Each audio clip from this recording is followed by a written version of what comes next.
अस्सलाम वालेकुम स्टूडेंट्स।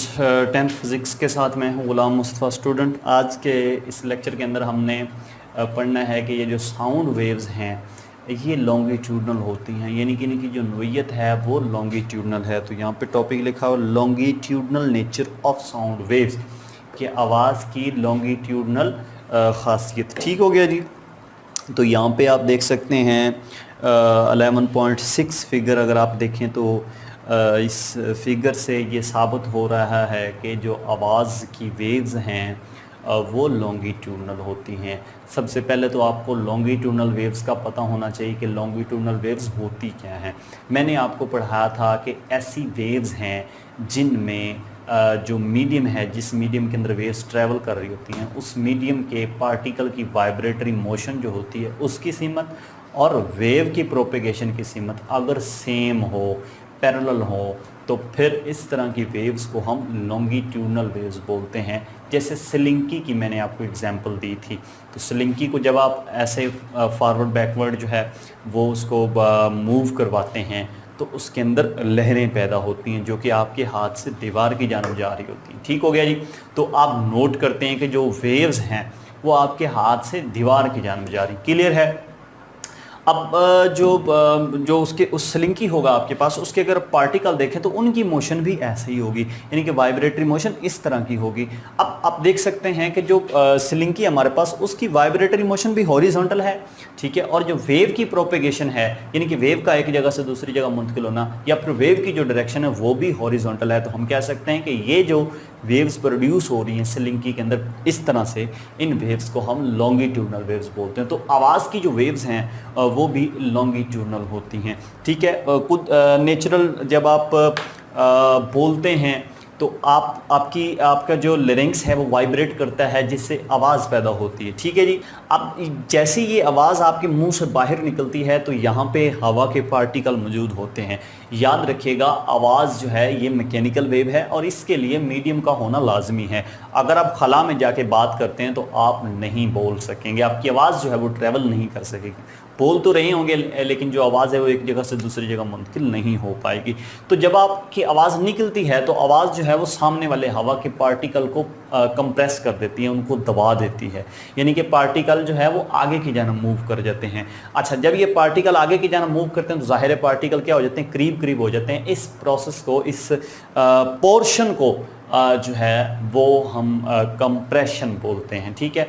अच्छा, जैसे ये पार्टिकल ऐसे कंप्रेस होते हैं तो अगले ही वक्फे में फ़ौरन उसके बाद जो है ये पार्टिकल एक दूसरे से दूर जाते हैं, ठीक है। अब जैसे ये पार्टिकल एक दूसरे से दूर जाएंगे तो ये जो आगे वाली साइड है ये आगे वाले पार्टिकल को कंप्रेस कर देगी।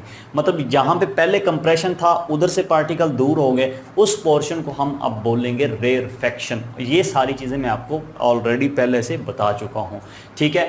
अच्छा, जब यहाँ पे रेयरफेक्शन आएगा तो आगे क्या आएगा, कंप्रेशन आएगा, ठीक है। कंप्रेशन के बाद फिर आगे रेयरफेक्शन। तो कंप्रेशन और रेयरफेक्शन की फॉर्म में जो हमारी आवाज़ है वो हमसे उस दूसरे बंदे तक मुंतकिल हो रही होती है। क्लियर हो गया। अब आवाज़ भी उस बंदे की जानब जा रही है, लेकिन अगर आप हवा के पार्टिकल देखें तो उनकी वाइब्रेटरी मोशन भी ऐसे आगे हैं पीछे है, ठीक है। तो इसलिए हम कह सकते हैं चूँकि वाइब्रेटरी मोशन पार्टिकल्स की वो भी हॉरिजॉन्टल है और आवाज़ जो है वो भी हॉरिजॉन्टल मूव कर रही है, लिहाजा हम कहेंगे कि दोनों की सीमत जो है, आवाज़ की प्रोपेगेशन की सीमत और जो हमारे पास मीडियम है, पार्टिकल है हवा के, उनकी वाइब्रेटरी मोशन की सीमत जो है वो दोनों चूँकि पैरेलल हैं, इसलिए हम कहेंगे कि ये जो वेव्स हैं, आवाज़ की वेव्स, ये भी लॉन्गिट्यूडनल नेचर की हामिल हैं, ठीक है। यहाँ पे एक और एग्जांपल उसने समझाई है जी ट्यूनिंग फोक की। ठीक हो गया जी। लेट कर लेते हैं, यहाँ पे आपके पास एक ट्यूनिंग फोक है जिसके इर्द गिर्द जो है वो हवा के पार्टिकल की लेयर्स मौजूद हैं। यहाँ पे लेट करते हैं, ये है जी आपके पास एक ट्यूनिंग फोक। क्लियर हो गया जी। अब लेट करते हैं, इसका ये वाला जो प्रोंग है, ठीक है, ये पोजीशन ओ पे है। किस पोजीशन पे है, ओ पे। बुक में भी आप देख सकते हैं। क्लियर हो गया, ठीक है। अच्छा, ये वाली जो पोजीशन इनके दरमियान में कहीं आप कह लें कि लेट करते हैं ये ए पोजीशन है और इस साइड पे आप कह लें कि ये बी पोजीशन है।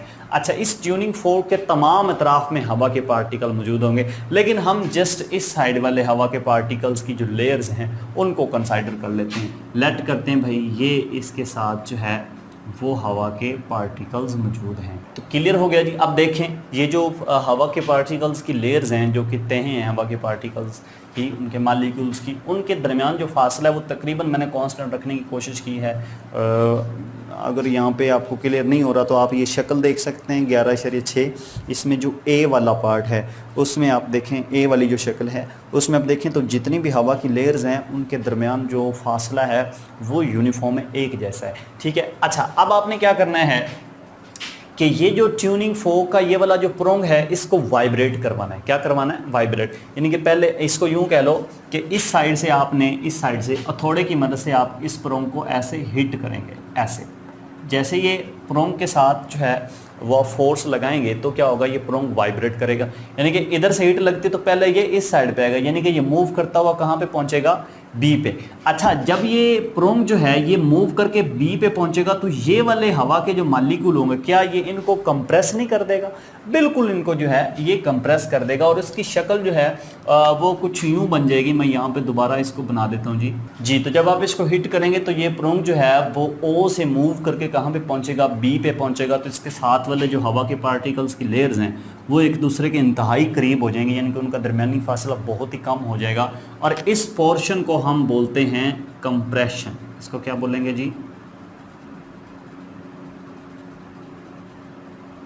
कंप्रेशन। ठीक हो गया जी। अच्छा, अब देखें हवा के पार्टिकल यहाँ पे थे, जब इनको ऐसे धकेला गया तो ये इधर मूव करके आएंगे ना, ठीक है, ऐसे कंप्रेस होंगे, यानी कि जो हवा के पार्टिकल्स हैं उनकी मोशन ये वाली होगी इस साइड पे। क्लियर हो गया।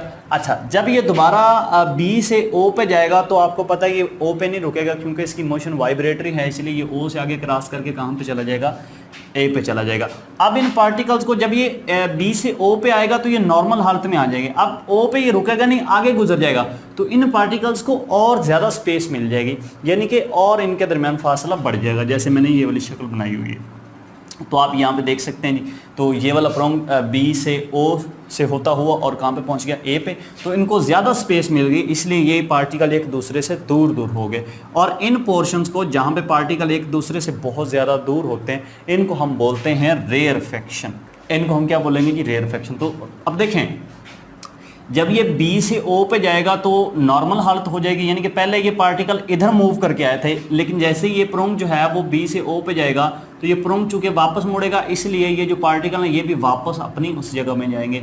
और जब ये ओ से दोबारा ए पे पहुंच जाएगा यहाँ पे, तो फिर ये पार्टिकल मजीद इस साइड पे मूव कर जाएंगे। यानी कि पहले जब ये वाला जो प्रोंग है ये ओ से बी की जानब मूव करता है तो पार्टिकल की मोशन होती है ये वाली, ठीक है। जब ये बी से ए की जानब मूव करता है तो पार्टिकल की जो मोशन है वो इस साइड पे है। क्लियर हो गया? ठीक है। तो अब आप कह सकते हैं कि ये जो पार्टिकल्स हैं हवा के, इनकी मोशन कुछ इस तरह है, ऐसे। क्लियर हो गया? मैं एक लाइन से इसको जाहिर करता हूँ, ये वाली लाइन। क्लियर हो गया? ये इस साइड पे इसकी मोशन है। ठीक हो गया। अच्छा, अब ये जो आवाज़ है, जाहिर है आप देखेंगे कि यहाँ पे कंप्रेशन आ जाएगा पहले, फिर यहाँ पे क्या आ गया? रेयरफेक्शन। और कंप्रेशन कहाँ पे चला गया? वो आगे शिफ्ट हो जाएगा, ठीक है। फिर उसके बाद रेयरफेक्शन होगा, फिर कंप्रेशन होगा, तो कंप्रेशन और रेयरफेक्शन की एक सीरीज बन जाएगी। और जिस साइड पे ये कंप्रेशन जा रहा होगा या रेयरफेक्शन जा रहा होगा उसी साइड पे आवाज़ जा रही होती है। अब देखो, ये कंप्रेशन पहले यहाँ पे था, अब ये कंप्रेशन कहाँ पे शिफ्ट होगा? इधर, यानी कि ये कंप्रेशन इधर जा रहा है, ठीक है। तो ये रेयरफेक्शन है। अब जो इसकी नेक्स्ट इसकी फिगर बनेगी उसमें ये रेयरफेक्शन यहाँ पे आ जाएगा और यहाँ पे दोबारा जो है वो कंप्रेशन आ जाएगा। तो हम कह सकते हैं कंप्रेशन और रेयरफेक्शन जो हैं वो इस साइड पे मूव कर रहे हैं, यानी कि उनकी मोशन भी ऐसे ही है। तो आप देख सकते हैं कि जिस साइड पे कंप्रेशन और रेयरफेक्शन की मोशन होती है उसी साइड पे चूंकि वेव्स की मोशन है, इसलिए आप देख सकते हैं यहाँ पे कि वेव्स की मोशन और जो हमारे पास पार्टिकल्स थे हवा के, उनकी वाइब्रेटरी मोशन की सीमत दोनों एक दूसरे के पैरेलल हैं, लिहाजा हम कह सकते हैं कि जो आवाज़ की वेव्स हैं वो भी लॉन्गिट्यूडनल नोयत की हैं। तो आई होप कि आपको इस लेक्चर की समझ आई होगी। नेक्स्ट लेक्चर इंतहाई अहम है एग्जाम पॉइंट ऑफ व्यू के मुताबिक, और वो लेक्चर आपने जो है वो ज़रूर देखने जी, कैरेक्टरिस्टिक्स ऑफ साउंड। ठीक हो गया, ये इंशाल्लाह नेक्स्ट लेक्चर के अंदर मैं आपको तफसील के साथ समझाऊंगा। तो आज के लेक्चर को यहीं पे ख़त्म करते हैं जी। अल्लाह हाफिज़।